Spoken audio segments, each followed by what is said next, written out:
Good morning, everybody, and welcome to Sober School, where you can always find experience, strength, and hope. My name is Drew. I am an alcoholic through and through. We want to welcome you to this platform here today, regardless of what your addiction may be. You are absolutely welcome here. We support your pathway to recovery, and whichever pathway it is that you choose, well, we are here to help, and we definitely want to make sure that it works for you. If you're watching us through our Recovery Classroom Facebook group page, this is a private group, and we want to welcome you here. We also want to encourage you to share your own experience, strength, and hope, and your own words of wisdom. You never know who needs to hear what it is you might have to say, and it could just change someone's life, including your own. Last night's meeting at the Point Cafe, we were at just, again, great discussions all around.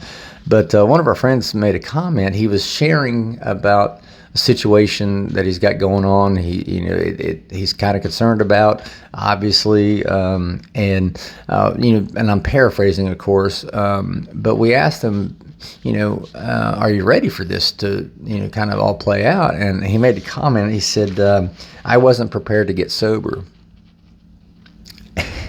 And man, when he said that, there was a couple of us in the room who were like, oh, shit. And it got me thinking, I wasn't prepared to get sober either, both good and bad. And what I mean by that is I wasn't prepared to be given all the blessings that I have been given. Matter of fact, I didn't even realize that blessings existed anymore. I forgot what it was like to have good things happen to me. See, when I was drinking all the time, when I was in my madness, it seemed like the only thing that ever happened to me were bad things. Now, don't get me wrong. I'm sure there were good things that happened to me. I was just drunk and I don't remember them. But it felt like if anything happened, it was always something bad. And so what would I do? I would just drink to deal with it. I would just drink so I didn't have to deal with it, I should say. And so it became par for the course for me. If something bad would happen, I just drink. Another thing bad would happen, I just drink. And so once I got sober and something bad would happen, well, it wasn't a surprise to me. I was used to bad things happening to me. That part of my conscience didn't go away. I was just always used to bad things happening to me, even into the point where I got sober. It was just par for the course, for sure. The only difference was when I was sober was I was in a better state of mind, better frame of mind to deal with those bad things. The challenge for me, and it may be the same for you, I don't know, but the challenge for me whenever I got sober was dealing with the good things that had happened. See, I wasn't used to good things happening to me, not whenever I was drunk. I was just always used to bad things happening to me. So when something good would happen to me whenever I got sober, I'd get this blessing, for lack of a better term, and then I'd start questioning it because I didn't trust it. No, nothing good happens to me. This is too good to be true. We've all heard that saying. This is too good to be true, right?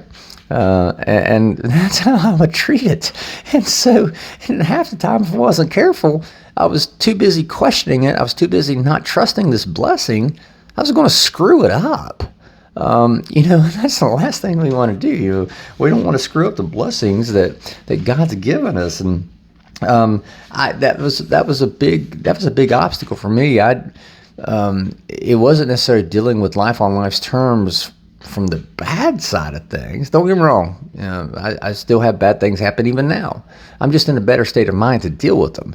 But when something good happens, well, my nature is to go, what's this about? To not trust it.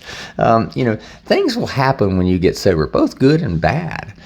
Things are going to happen. I wasn't prepared for some of the bad things that's happened when I did get sober. That's a true statement.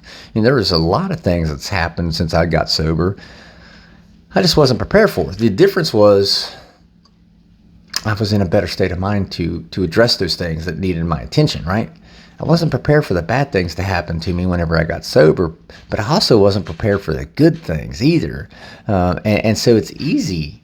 It's easy for us to, when God hands us a blessing, again, for lack of a better term, when God does something good for us or arranges the chess pieces of the universe in line to where we come out on top, it's something in our favor, we can screw it up if we're not careful. I mean, we really can. We are alcoholics and we are drug addicts. We have a tendency to overthink and overcomplicate the shit out of some of the easiest things that go on in our lives. At the end of the day, what we're talking about here is emotions. When something good happens, we get excited, we get happy, we become joyous. When something bad happens, we get upset, we get angry, we get depressed, we get frustrated. And there's a great saying in the rooms, one of the good news about AA is you get your emotions back. One of the bad things about AA is you get your emotions back. And that's true. Good and bad things are going to happen. You're just going to be in a better state of mind now to deal with those good and bad things that are happening. But I also want to caution you this. When something seems like it's good that's going in your favor, don't pick it apart. Time will tell. The universe will sort things out. If it's too good to be true, you'll find out. No doubt about it. You don't have to stress over it and fret over it. God will reveal things in His own time. And I made that comment last night too, that, that's one of my biggest issues is me personally, I like for things to happen on Drew's time. Unfortunately, Drew's not in charge anymore. Actually, it's fortunately Drew's not in charge anymore. When Drew's in charge, Drew runs my car off into, the ditch or whatever. Fortunately, God's in charge. But with me putting God in charge, that means I have to submit to His time, His timetable, not Drew's timetable. God, the universe, whatever you want to call it, your higher power will reveal things in their own time. Maybe not in your time, but I promise you, He will move the pieces around in your life to give you blessings and to give you challenges. I was talking with an alcoholic the other night, and we were talking about how when things seem like it's going south, whenever we are dealing with those bad things that are happening in our life, my inclination now is to look up and say, okay, God, what are you trying to teach me? What are you trying to teach me? What lesson are you trying to get me to learn? I wasn't very good in school, not in middle and high school.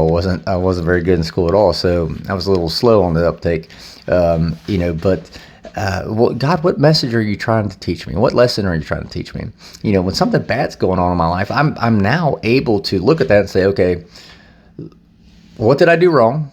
And what should I do next time I'm presented with this situation?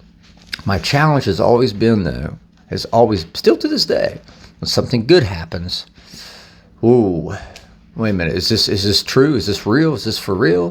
How many times have you asked yourself that? God's given you a blessing. Your higher power has bestowed upon you a blessing, and you're second guessing it. Take the blessing. Enjoy the blessing for what it's worth. Again, if it's not real, if it's not meant to be, your higher power will reveal that to you in their own time, not on your time. And with that being said, I will let you guys go. Thank you guys for letting me come in and share 5 to 10 minutes of your day with you. You guys tuning in every morning. This keeps me sober, and I could not be more appreciative. I know my family appreciates it too. If there's a topic you'd like to hear discussed, feel free to drop it in the Recovery Classroom Facebook group page there. We'll take a look at it and see what we can do. Tonight's meeting, if you're local to the area, we got the Attitude Adjustment meeting that we go and hang out with those folks, and it's just a lot of fun. I encourage you to come down. It's at Bates Presbyterian, located here in Barboursville. So again, if you're local to the area, come on down. It starts at 7 o'clock.